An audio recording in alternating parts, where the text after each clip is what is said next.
We're all looking at the same thing. Thank you for joining us for another perspective from the Sag Nasty If Anybody Asks Me podcast. Don't forget to hit that like button and leave a comment.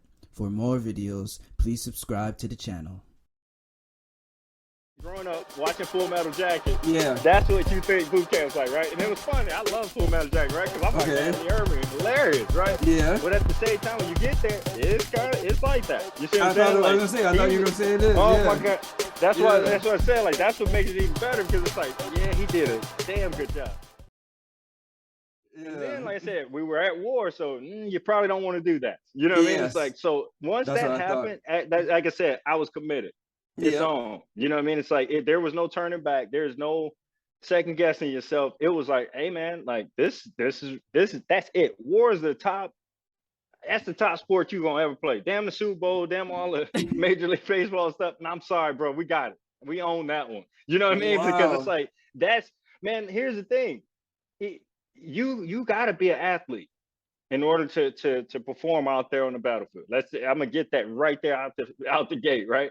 And so my background being an athlete is honestly what helped me excel in that environment, in the Marines, in the after doing all that stuff. Period. You were really being built an athlete. for it. Yeah. And here's the thing: as you got to those levels, so were all those other dudes. And what's crazy about it is like the dudes that kind of sprinkle out to the special operations, to the scout snipers, to the recon and force recon and the MARSOC and dudes like that, SF, Green Berets, Rangers, right? Used to be top wrestlers, dudes like top soccer dudes, polo players, this, that. Almost everybody's story is almost identical. And once again, very unique experience because you got dudes from Alabama. I got homeboys. Man, I got dudes everywhere, bro. Everywhere now. You see what I'm saying? But here is the common denominator. And I'll still say this to the day I die. Us Saginaw kids still the coolest kids on this planet. And I'll be straight up business about that.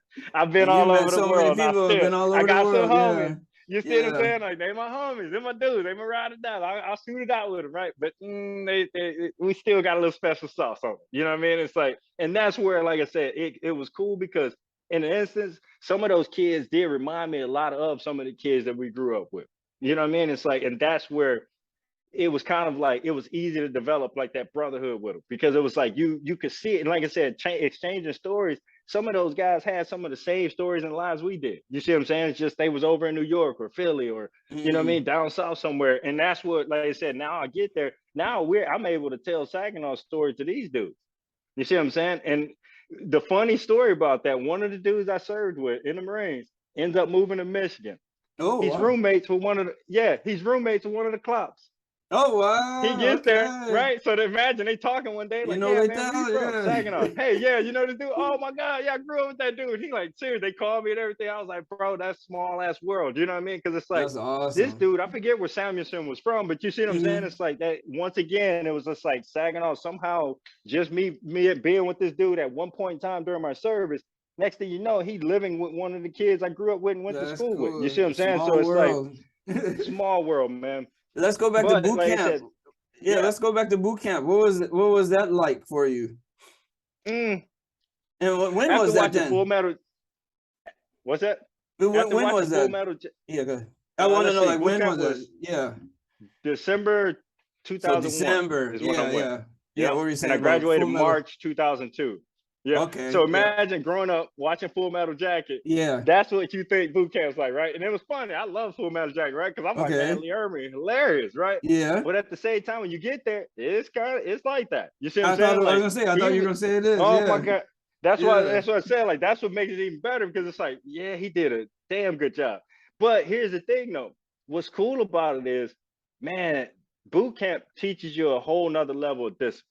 Yes. And that's where the key is. It's discipline and consistency, man. If anybody wants the key to success and want to win and want to figure out how to get through some tough situations, man, that's it right there, man. You got to just stay disciplined. If you stay disciplined and consistent with that discipline, man, it'll take you through anything. I don't care if you're motivated, you're unmotivated, you're hurting, you're sore, you're this, that, those things. Because it's almost like you'll turn into a robot because it's a part of you. It's a part of like your routine. That's one thing I picked up from boot camp was from sun up to sundown, we had a routine. And that routine could not be disrupted at all. Every minute, every time was accounted for. It's changed the way you think too, because once you realize, like, wait a minute, man, we've been up since like 5:30 and we done all kinds of stuff and we still moving. You know, so it's like that's when it hits. It's like, oh, okay, these fools ain't playing. Like this is what they mean. And then it's like that's where the excitement comes from too, because it's like, man, okay, how far can I take this? Because if this is the way they discipline you, I'm a march. I'm gonna do the thing because I want to see on the end result. You see what I'm saying? Ooh, the process, going awesome. through that process, kind of making it through the end. Because when you go through boot camp, man, and like you're learning the drill, most people would think like, man, why would you go in the military and they just drill the shit out of you like that? And at first, I didn't quite understand it myself. You see what I'm saying? Like at first, I just knew it was a part of the military, but didn't quite like truly quite understand it. Yeah. But man, once you do, you understand that that's where the secret is. What is it? Drilling is just repetition. Yeah. It's just like being an athlete. Yeah. If I want to be a shooter, what I'm going to do? I'm going to go out and shoot. I'm going to dribble. I'm going to do these drills, right? I'm going to drill. And that's when I realized, oh, that's what this is. Yeah, it seemed like we're doing these cadence and movements, but here's the thing. Those cadence and movements, I didn't realize till later, they come into play with everything that we do throughout that system.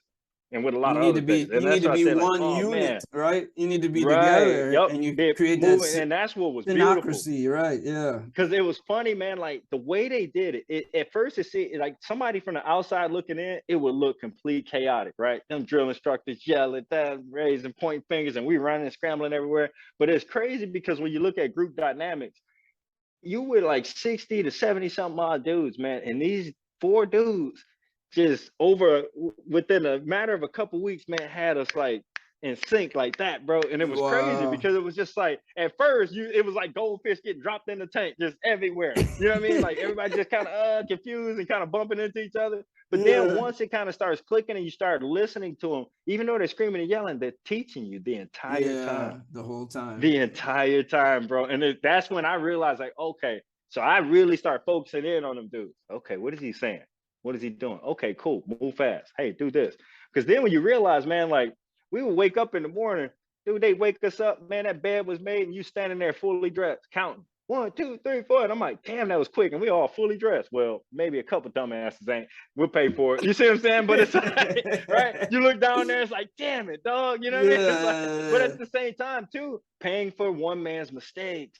Oh, that was a very valuable lesson, bro. That's oh man, my goodness. That was some fruit right there, man. Yeah, that was some fruit because it made you start realizing that, and then you would hear they tell you certain things. You're only as strong as your weakest link. Yeah, you're only as fast as your slowest man, and you're like, man, this slow mother, keep up. And then I realized, because like you said, I'm the rabbit, man. I'm up front. I'm a horse. You see what I'm saying? You know me. We running, baby. We pushing. But then I had to learn leadership to a point to where, hey man, not every dude is a stud athlete. You have to remember they have other kids strengths from all walks of life. They got other strengths, right? Both up here, certain things. And that's when I started to realize, like, okay, even though we all can do the same thing, we just got to figure out a way, just like on any sports team. You got to figure out where to put your little players and pieces where they fit best, where they can play their best game, right? It's the same thing there. It's the exact same thing, except you kind of get force-fed people, right? Now, the good thing about it is they all come through the same system. So it's not like did you see someone break? That's what I want to know. Man, people break all the time. They break all the time. People break all the time. People break all the time, man. How many make it through, like, in your group, you think?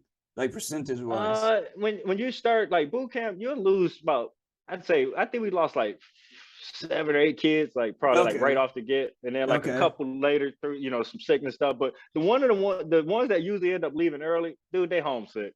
Yeah, you see what I'm saying? That's like the hard some part, of them kids, it's not nothing like too strenuous in there. Because dude, really, if I went in there at 22, they wasn't teaching me nothing new. I knew how to iron my clothes, knew how to wash my stuff, knew how to make my bed, knew how to, you know what I mean? It's like I'm a grown man at that point in time. I was like, man, bro, like, okay. But, it's like learning the military customs and the way they, you have to do all your stuff with your uniform, and it's got to be correct, dude. And they coming across, if you got the little piece of thread hanging out from the thing, oh man, they cuss you out. And it's like, we have to go through and manicure that. Like I said, the detail of it. At the time, we still shine boots.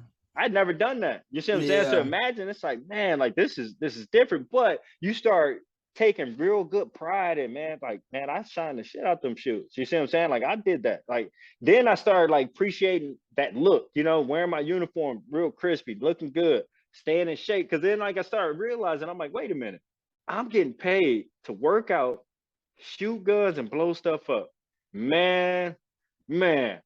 Like I said, that's like that. When I was in boot camp and I'll never forget that December of 2001 on that Christmas, we got our M16. Wow. Literally went to the army and got our M16s, and I'll never forget that because we got brand new M16 A2s. Merry Christmas. That's exactly what the girl said to us. Merry Christmas. I'm like, hell yes, this is the shit. You see what I'm saying? It's like, but at the same time, like I said, that's where I was hooked, man. Like it was just kind of like I was ready to go because I understood like the environment that I had went into already, just for the military. And this was before, like I said, before we knew there was going to be a war or anything like that. I thought, man, I'm going to just be traveling around the world, nothing to happen, maybe a couple of conflicts here and there. But whoa, was I surprised, right? Yeah. But I understood that going into it. So I'm not going to go into that lacking. You see what I'm saying? Because I knew it wasn't no time for us to get a year or two under our belt and then go fight. It was like, nah, man, like soon as y'all get on the ground, there's a high probability you're probably going to be over there. And that was the case. So it was no time to kind of like joke around or like not take it serious. You know what I mean? It's like, so that accelerator kind of got pushed. And then, like I said, as I'm picking up the pieces along the way and seeing all this cool stuff, meeting these people and learning and doing new things, that's when it clicked. And it was like, yep, I'm doing this for a very long time. Because when you start working in that institute like that, you see it for what it truly is, right? Dude, our education program in there is bar none, probably the best. It'll beat any college systems, hands down. Yeah. Think about it. We crunch learning, man. Something that's taking people probably 4, 5, 6 years to learn. Trust me, bro, we doing it in probably 3 months, 6 months, if it's too long. You see what I'm saying? Like, I've done courses in a month, trust me. And it was probably about 2 years worth of stuff in there involved. You see what I'm saying? And it's like, but the way it was presented and the way you learn it, and then you practice, man, it was just like, bam. Next thing you know, you knock this school out. And I'm learning skills the entire way. You see what I'm saying? It's like, and these are skills that are definitely going to carry out into the real world in some high level jobs and other things. Just depends on what you want to pursue. So I looked at it as like not only so much a career opportunity, but like I said, it just as an overall like enhancement, because it's like, okay, one, I'm gonna have to stay in shape for the job, but by doing that, it's also going to expose me to the world, a whole bunch of other different type of industries and different stuff in this playing field. And that's exactly what it did. When I